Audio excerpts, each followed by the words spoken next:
It is also very common to try to overcome concern or preoccupation with a certain attempt to have a positive mental attitude, or to have positive thoughts, or to avoid negative and dark thoughts.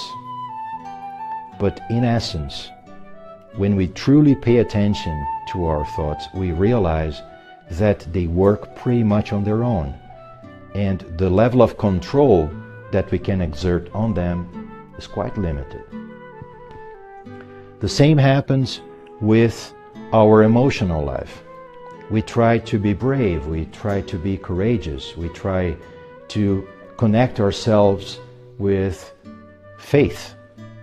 We try to find some inner basis to avoid this endless turmoil of emotions. But in essence, we truly live a very anxious life. And the result of that in our consciousness and even in our health is quite obvious. And the mental state and the emotional state, they translate themselves into a state of life. And here we don't mean, let's say, the biological limitations. Even animals, of course, they sense fear. And fear is a basic mechanism of self-protection.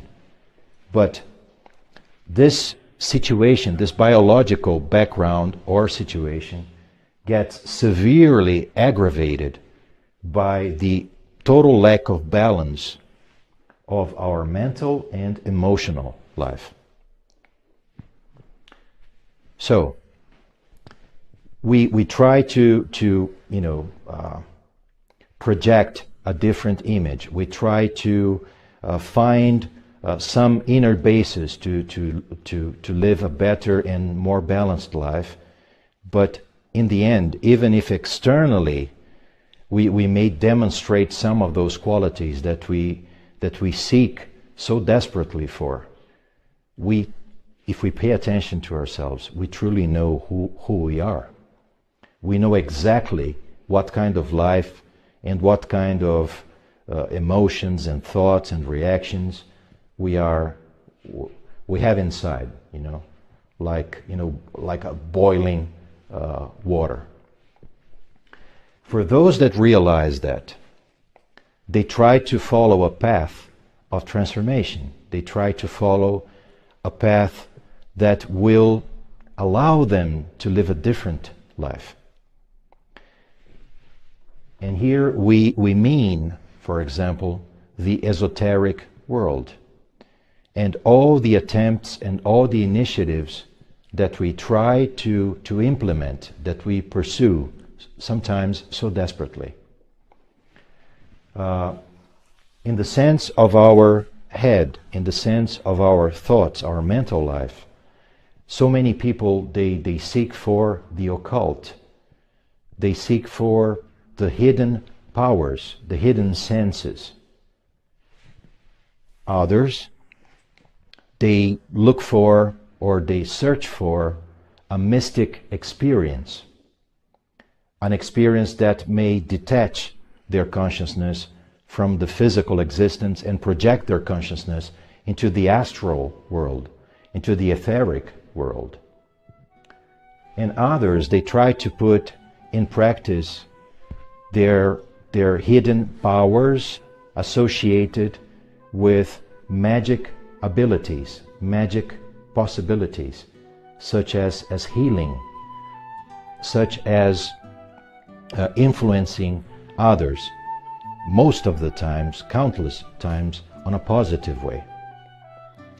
But even those that seek for that transformation, they end up realizing that this different state of consciousness and of life that they seek for, that they look for, is very, very fragile, almost as if it was an instant that comes and vanishes, comes and goes. And it's only, it is as if they touched and reached a frontier, and then, time and again, they fall back on their true state of consciousness and life.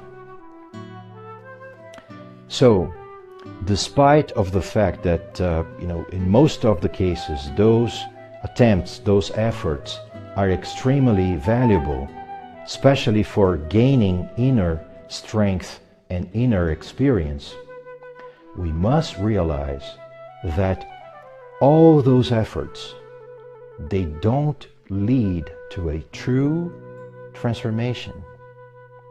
So they are not a true self-revolution.